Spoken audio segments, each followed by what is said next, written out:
જય શ્રી સ્વામિનારાયણ. આ જો આપણા સંપ્રદાય ફાલ્યો ફૂલ્યો હોય ને, સંતોને આભારી છે.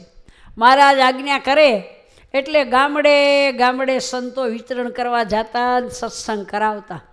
આમ લખ્યું ને કે જાણે હાલ્યા હુંડિયા વાણ. મહારાજ કહેતા હતા કે સંતો હવે જાઓ, સંતો ફરવા ઉર્વી, આજ અરી તમે જીત્યા, ચોરી આદિક નિયમ ધરાવજો, કરી વાતો કથા દેશો દેશ, સમયે વહેલા આવજો. એટલે ઉત્સવ સમયા હોય ત્યારે સંતો આવે, અને સમયા પૂરો થાય, મહારાજની આજ્ઞા થાય એટલે સંતો પાછા એક ગામથી બીજે ગામ. ત્યારે આપણા આવા મંદિરો નહોતા, આવા બહુ હરિભક્તો નહીં, કોઈ સીધું સામાન આપે નહીં. અને એમાં તો જગતના બાવાઓનો કેટલો માર ખાવો પડતો. આટલી કષ્ટી વેઠીને આપણા નંદ સંતોએ સત્સંગ કરાવ્યો. આ સત્સંગ રૂપી બગીચો સંતોએ ખીલ્યો. જીવબા લાડુબા પણ ખૂબ ગામડે ગયેલા છે. જીવબાના જીવન ચરિત્ર વાંચો તો એ ખબર પડે. ઠેઠ ધરમપુર સુધી જીવબાઈ ગયા હતા કુશળ કુંવરબાને સત્સંગ કરાવવા.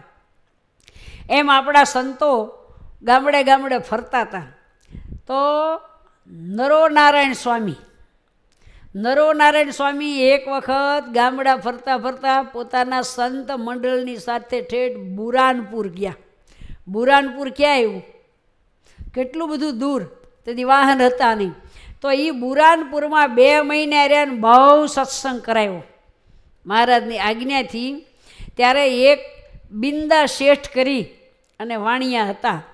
તે સંતો ભગવાનના પ્રગટપણાની વાતો કરે, અને આને વાતોમાં બહુ રસ. એટલા બિંદા શેઠ વાણિયા સંતોની વાતો સાંભળવા માટે આવે. સત્સંગી થયા, કંઠી બંધાવી, અને ખૂબ સંતોમાં હેત થયું.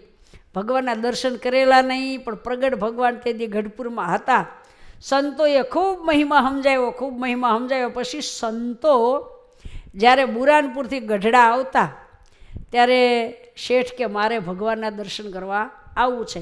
પછી સંતોની સાથે ચાલીને કેટલાય દિવસે બધે વિચરણ કરતાં કરતાં આ બિંદા શેઠ ગઢડામાં આવ્યા. પણ હવે મહારાજે તો મનુષ્ય ચરિત્ર કર્યું, કાંઈ ઐશ્વર્ય બતાવ્યું નહીં. પછી એને મનમાં શું લાગ્યું, આ તો માણસ જેવા છે. એનું કેવું વર્ણન કર્યું, એને ઐશ્વર્ય પરસાનું સંતોએ અત્યાર સુધી, એવું તો મને આમાં કાંઈ લાગતું, આ તો માણસ જેવા છે. તે પછી એના મનમાં ઉદ્વેગ થઈ ગયો.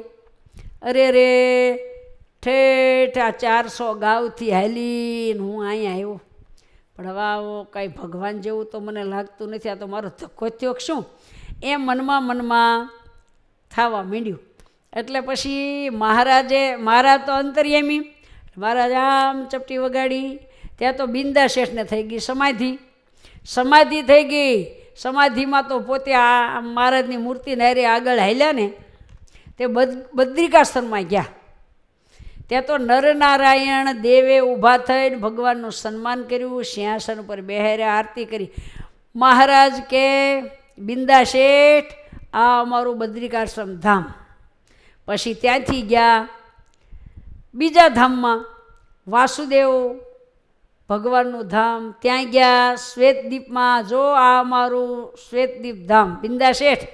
પછી ત્યાંથી ગયા ગોલોકમાં, અને કૃષ્ણ ભગવાને ઊભા થઈને ભગવાનનું સન્માન કર્યું, સિંહાસનમાં બેહાર્યા. મહારાજ કે બિંદા શેઠ, આ અમારું ગોલોક ધામ, આ અમારું વૈકુંઠ ધામ. અને પછી ગયા અક્ષરધામમાં. પછી કીધું કે બિંદા શેઠ, આ અમારું અક્ષરધામ, જે મેં કાયમને માટે અહીંયા રહીએ છીએ. એ અક્ષરધામ, એ દિવ્ય અક્ષરધામની દિવ્ય સભા. અને મહારાજે એની હારે ગયા હતા ને, એને જે દેખાડતા ને ધામ, એ પાછા જ્યાં સિંહાસનમાં મૂર્તિ, એમાં ભગવાન પાછા લીન થઈ ગયા. એના એ જ ભગવાનના એને સિંહાસનમાં દર્શન થયા. અને જ્યાં સમાધિ ઉતરી ગઈ ત્યાં તો અક્ષરધામની સભાના દર્શન કર્યા.